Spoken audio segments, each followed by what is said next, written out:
Oke, Assalamualaikum warahmatullahi wabarakatuh. Hari ini kita sedang bersama Ketua KNPI Kecamatan Parung Panjang, Kang Abdul Hakim. Kita bakal ngobrol-ngobrol tentang kegiatannya di KNPI dan juga aktivitasnya di Parung Panjang.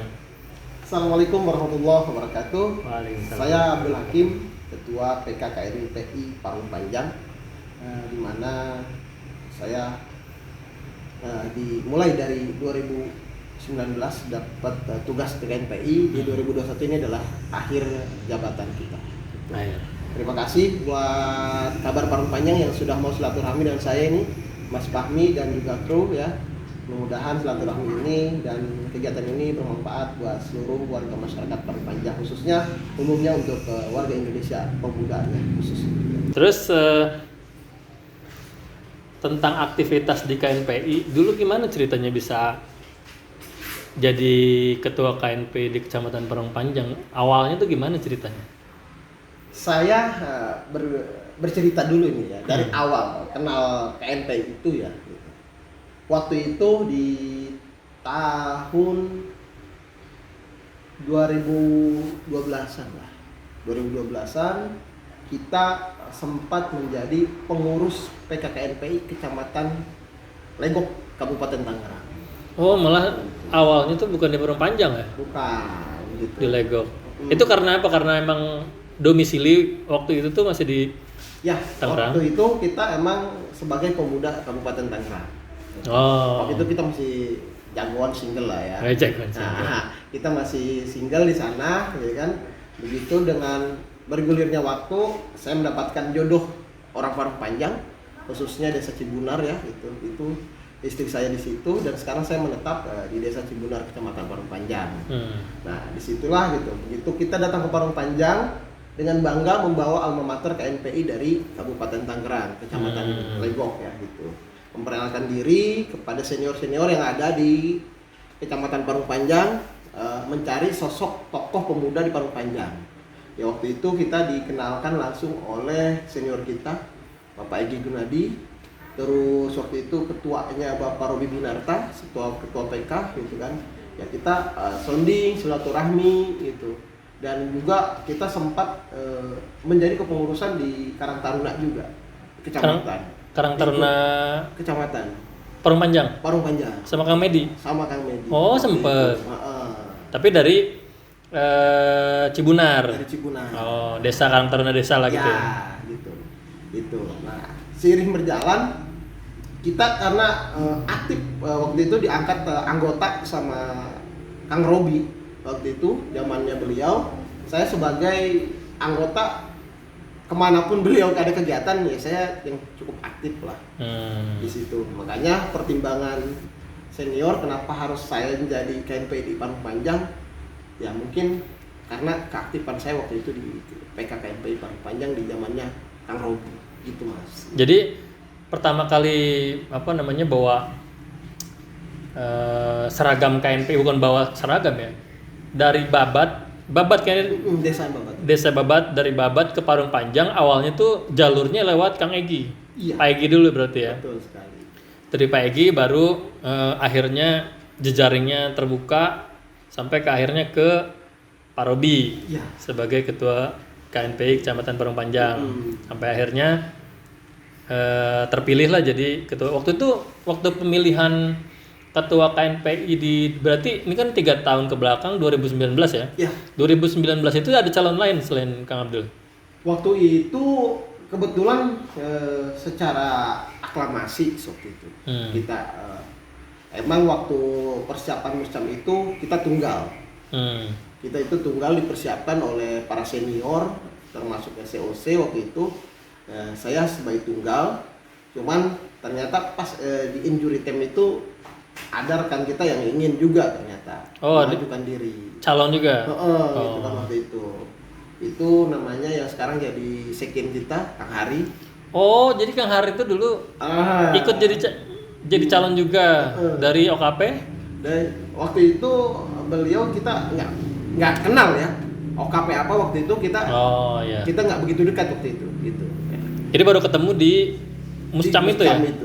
Baru kenal kenal kita. Jadi sebagai informasi, kalau di KNPI itu untuk pemilihan ketua KNPI kecamatan itu hak suaranya itu dipegang oleh OKP ya, Kang Abdul ya. betul. OKP itu organisasi Kepemudaan. kepemudaan ya. Organisasi kepemudaan yang punya hak suara untuk memilih calon ketua KNPI, dan orang calon yang diusung pun harus mewakili OKP, Ya. berarti gitu ya. Tepatnya seperti itu. Prinsipnya begitu. Ya. Jadi yang memilih itu bukan personal ya, bukan individu berarti yang Bukan. memilih, tapi lembaga ya, Lembaga. organisasi yang memilih. Nah, kerennya di KNPI itu kita tidak bisa langsung duduk di KNPI tanpa kita harus mempunyai kendaraan. Sebenarnya KNPI ini belajar kita untuk berpartai, Mas. Seperti partai caleg-caleg. Caleg-caleg itu kalau tidak punya partai dia nggak bisa duduk di DPRD atau DPR RI. Nah, itu pun KNPI sebenarnya seperti itu. Tanpa kita punya OKP, kita nggak ada hak untuk menentukan siapa sih calon gitu loh.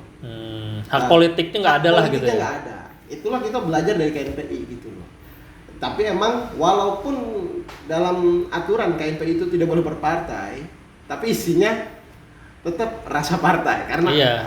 Karena kan OKP itu banyak ya jenisnya. Ada yang dia turunan dari sayap-sayap partai, ada yang dari sayap ormas dan organisasi-organisasi lain lah ya. Karena intinya di organisasi kepemudaan tadi berarti ya.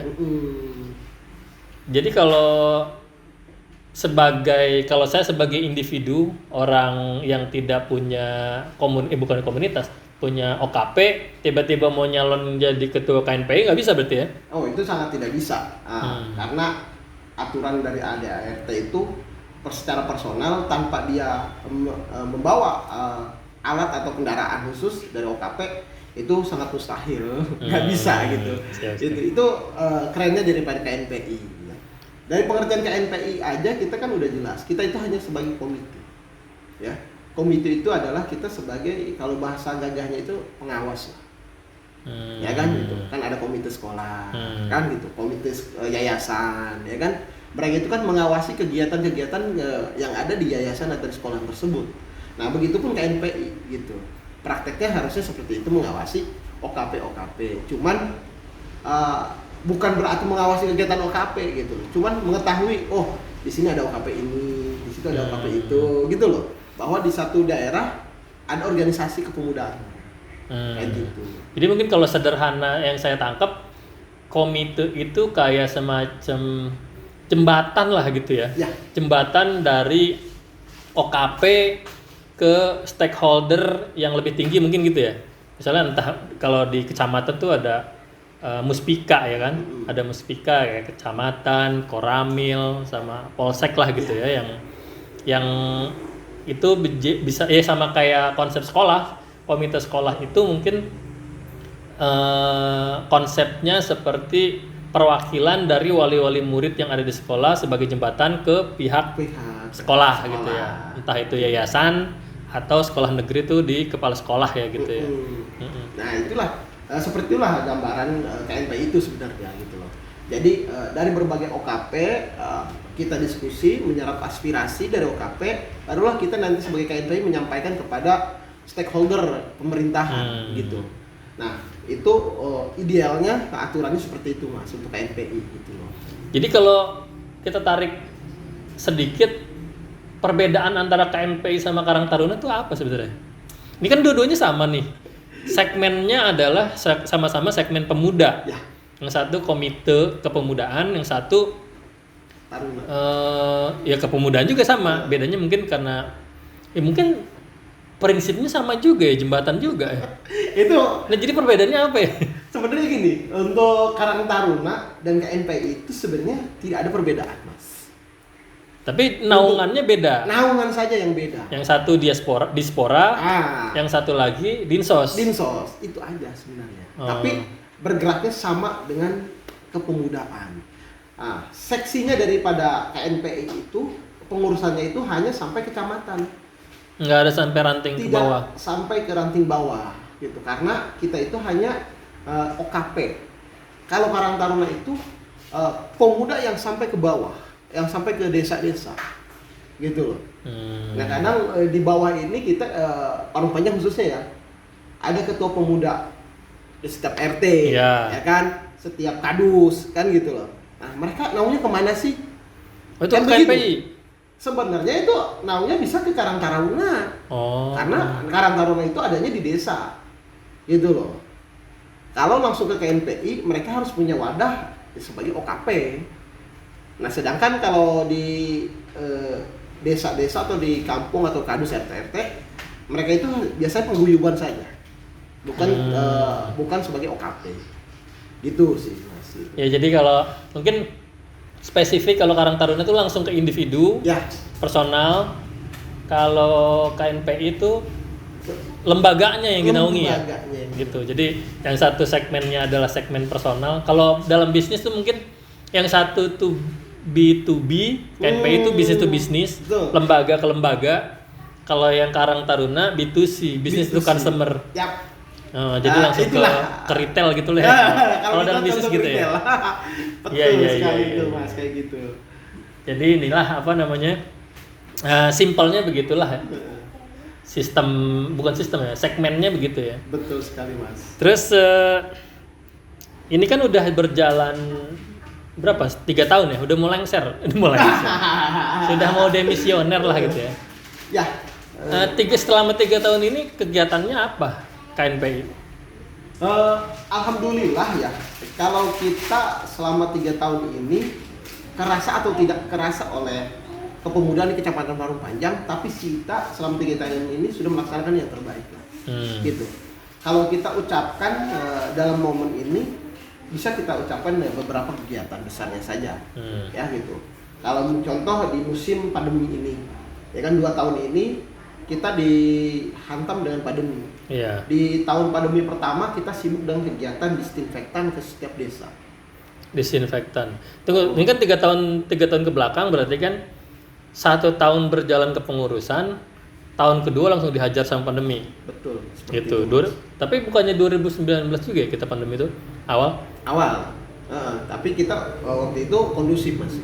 Oh, masih belum ada. Tidak terlalu ini, ya kan? Belum banyak pembatasan kayak sekarang Betul lagi. sekali. Kan di akhir 2019 itulah pandemi baru diketatkan. Ada level dan banyaklah aturan-aturan dari pemerintah pusat gitu loh.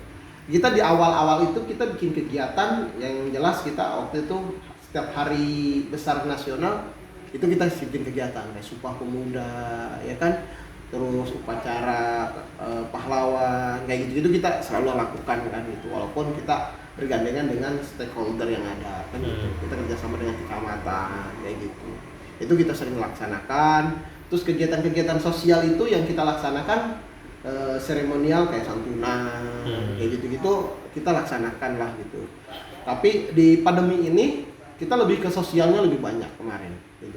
Walaupun mungkin itu terasa atau tidak terasa oleh masyarakat Parung Panjang, tapi kita sudah melaksanakan yang terbaik gitu.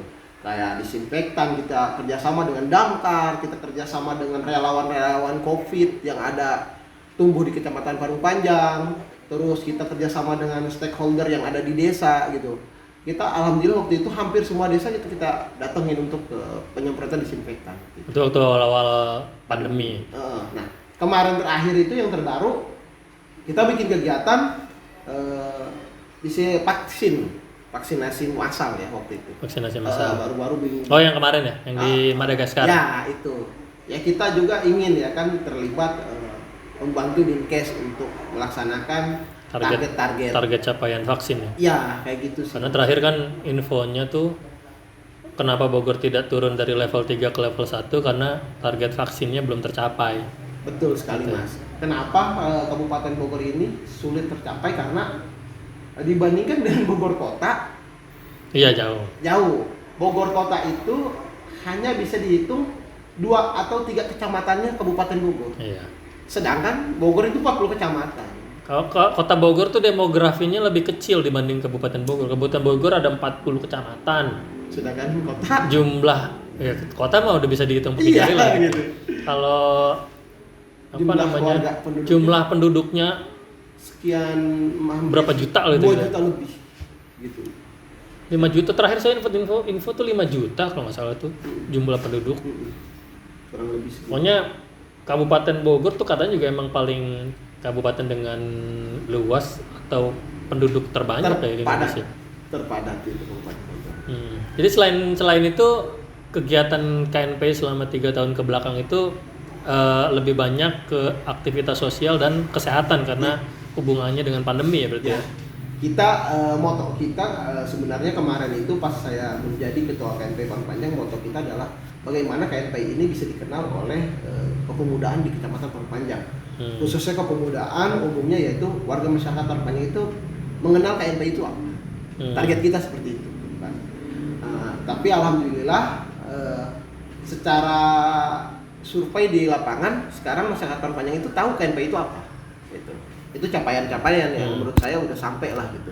Dan juga kita beberapa agenda yang belum selesai kita laksanakan karena ada kayak futsal, olahraga dan lain-lain itu kita belum sampai karena pandemi waktu itu, aturan pandemi. Sampai hari ini lah ya. Karena terakhir nih Desember ini kan mau naik lagi jadi level 3 kan. Ya untuk level kita udah sampai level 2 sekarang. Ya artinya kan akan ada kebijakan di Nataru nih. Nataru nih jadi di level 3 lagi balik. Betul. Biar nggak ada aktivitas berkerumun lah sama pemerintah gitu. Kurang lebih seperti itu nanti. Terus menjelang demisioner, menjelang habisnya masa jabatan Kang Abdul sebagai ketua KNPI, itu bulan apa rencana? Habisnya bulan apa? Kalau untuk di SK masa jabatan saya itu di akhir Desember 2021. Akhir Desember. Akhir bulan Desember berarti. Gitu. Berarti pemilihannya. Nah, ini pemilihan ini belum harusnya secara dari surat edaran dari kabupaten, KNPI kabupaten DPD itu harusnya selesai sebelum 2022. Gitu. Sebelum ya, berarti Desember. Karena banyaknya perhitungan yang harus disiapkan, saya selaku ketua KNPI ingin menguasakan yang tercepat dan yang terbaik untuk Muscam ini. Karena perkembangan Muscam KNPI ini sudah banyak alhamdulillah antusias pemuda yang ingin membangun Kecamatan Parung Panjang. Calon-calonnya. Ini menurut saya sebagai saya selaku ketua KNPI Kecamatan periode ini bangga. Di mana kandidat ini banyak gitu loh. Berarti pemuda Parung Panjang itu sudah tumbuh kesadarannya untuk membangun Parung Panjang dengan jalur di KNPI. Itu sih Mas. Persiapan atau pelaksanaan Muscam ini masih dalam godokan kami di internal KNPI gitu loh. Belum bisa kita cairkan pada kesempatan hari ini, mohon maaf karena ini intern daripada kami KNPI Kecamatan Parung Panjang. Tapi Kang Abdul sendiri ada rencana buat nyalon lagi di periode kedua? Ini pertanyaan dari sekian orang lah ya. Emang ini harus saya jawab. Kalau secara emosional atau secara nafsu, kita emang ingin naik lagi. Karena kita tidak puasan seorang manusia memimpin itu. Bukan memimpinnya. Target-target yang kemarin yang kita programkan belum tercapai. Gitu loh. Kayak ingin pengembangan kreatif pemudanya, pengembangan SDM pemudanya, itu kan program ideal saya sebenarnya. Cuman itu belum tersampaikan karena pandemi gitu. Kita tidak bisa laksanakan. Mudah-mudahan saya bisa kalau emang dipercaya lagi oleh OKP, dipercaya lagi oleh stakeholder yang ada di Kecamatan Parung Panjang, ya insya Allah gitu. Kita ingin memimpin lagi KNPI Kecamatan Parung. Jadi intinya ada rencana buat jalan lagi lah gitu ya. Ada gitu. Terus yang Kang Abdul udah tahu sejauh ini sampai hari ini udah berapa orang yang rencana mau nyalon jadi ketua KNPI Parung Panjang? Yang sudah izin ke saya sih sekitar 4 orang. 4 orang? Sudah. Udah. Itu yang izin ya, minta ini ya izin, bukan berarti harus ada izin ke saya, tidak ada. Yang sudah komunikasi dengan saya itu sudah ada 4 orang pemuda ideal yang ingin menghibahkan waktunya mengurus kepemudaan di Parung Panjang. Itu tidak menutup kemungkinan bisa bertambah atau bisa berkurang nanti di injury. Masih dinamis sampai nanti hari Walaupun belum ditentuin ya. Belum Tanggal pemilihannya, muscamnya belum ada. belum ada. Belum ada tanggal yang pasti gitu ya. Tapi desas-desus informasi soal siapa aja yang mau ikutan berkontestasi di pemilihan ketua KNP itu udah santer banget di Parung Panjang ya berarti ya. Udah ada apa namanya wakil-wakil OKP yang ada di Parung Panjang tuh udah mulai ngeluarin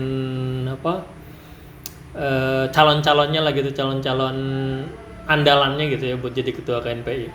Terus misalnya ke depan ya kita nggak pernah tahu ya takdir dari Allah soal siapa yang nantinya bakal jadi ketua KNP yang selanjutnya. Kalau misalnya Kang Abdul lagi yang jadi ketua KNP Parung Panjang, kira-kira rencananya apa lagi yang mau dilakukan di KNPI? Oke. Kalau emang ini bukan kampanye Mas ya, ini karena Mas Fahmi sendiri yang memancing pembicaraan ini. Ya artinya kita paham bahwa selama 3 tahun ini kegiatan banyak yang tertahan karena pandemi kan, Ya, betul. gitu. Karena pandemi banyak planning organisasi, program-program kerja organisasi itu yang pasti tertunda. Betul. Ada yang refocusing kalau di pemerintahan kan. Yang tadinya kita udah canangkan program ini, program itu, tapi ternyata ada bencana alam bisa kita bilang. Bencana alam akhirnya berubah dari program-program yang sebelumnya sudah direncanakan. Nah, rencana Kang Abdul tadi akan lebih banyak ke mana arahnya nanti KNPI? Kalau emang masih ya, ada rezeki ya kan, Tuhan Allah Subhanahu wa taala memberikan lagi kepercayaan ya, khususnya juga ke warga OKP Kecamatan Parung Panjang. Plan yang saya belum laksanakan itu sebenarnya pengembangan SDM kreatif. Ini yang pengen kembangkan gitu. Terutama di bidang kerajinan tangan, terus wisata, itu yang ingin saya genjotkan gitu. Wisata itu sebenarnya bukan pelaksana, tapi saya ingin mencetak pemuda itu sebagai SDM-nya. Pengembangan SDM. Pengembangan SDM-nya. Bagaimana pemuda ini sadar wisatanya. Oh, fokus ke wisata. Wisata gitu. Nah, kalau kerajinan tangan dengan wisata itu sangat dominan. Beririsan. Gitu loh. Di mana ada kegiatan, ada wadah sebagai buat transaksi di tempat wisata. Nah, kerajinan mereka lah akan nanti berkembang di situ. Gitu loh, Mas. Itu target saya, gitu loh. Dan juga kami pun nanti, saya pribadi ingin mencetak kayak produk lah. Bukan berarti sebuah produk kayak kerajinan tangan, bukan. Tapi mencetak bahwa KNPI ini menghasilkan ini gitu. Itu target kami sebenarnya. Maksudnya produksi produk langsung? Bukan sebuah produk, tapi program yang ingin diciptakan oleh KNPI gitu loh. Contohnya kayak gitu loh. Tadi contohnya saya menyadarkan pemuda itu untuk sadar wisata. Itu kan, ini bagian daripada KNPI gitu loh. Itu target-target saya pencapaian seperti itu, Mas. Ya. Gitu. Karena kan ya mudah-mudahan pandemi segera selesai. Amin. Ada hal-hal yang harus kita carikan solusinya. Karena setelah 2 tahun kurang lebih lah gitu ya, 2 tahun ke belakang itu kita dihajar pandemi. Banyak teman-teman pemuda juga yang tadinya kerja akhirnya jadi nggak kerja. Berarti kan kita butuh solusi. Kira-kira apa gebrakan yang bisa dilakukan KNPI untuk memfasilitasi nih teman-teman yang banyak putus kerja, yang belum kerja, yang mereka baru lulus di tahun-tahun pandemi itu kan pasti juga akhirnya terhambat gitu ya, perekonomiannya. Itu yang akan jadi fokus teman-teman di KNPI selanjutnya berarti ya. Kita harus menjadi apa nanti ketika mau itu? Itu yang harapan saya pribadi gitu loh. Jadi sebenarnya RDTR ini bukan menjadi beban untuk di kepemudaan, Mas. Tapi ya harus jadi peluang kan? Harus jadi peluang gitu loh. Ini yang konsep rencana kita, membuka pola pikir pemuda nanti ke arah sana. Jangan sampai nantinya pemuda Parung Panjang malah jadi penonton. Nah, itu yang kita khawatirkan nantinya, Mas. Gitu. Minimal, bukan minimal. Semoga kedepannya pemuda Parung Panjang malah malah ada di posisi-posisi strategis yang ada di Parung Panjang lah gitu ya. Betul. Ya mudah-mudahan setiap satu properti itu manajer operasionalnya itu asli Parung Panjang. Target kita. Kan gitu. Ya syukur-syukur investornya lah, jangan manajernya. Ya, amin. Mudah-mudahan investornya itu benar-benar pemuda Parung Panjang. Ya. Kan gitu. Ya mudah-mudahan Mas Fahmi menjadi nanti sebagai pemilik saham terbesar Amin, ya. properti kan. Amin. Ya, Jadi intinya memang pondasinya itu dari pengembangan SDM melalui pembentukan pola pikir yang baik gitu ya tentang RDTR ini ya. Betul, Mas. Jangan sampai kita malah berkontestasi di ranah yang paling dasar gitu ya.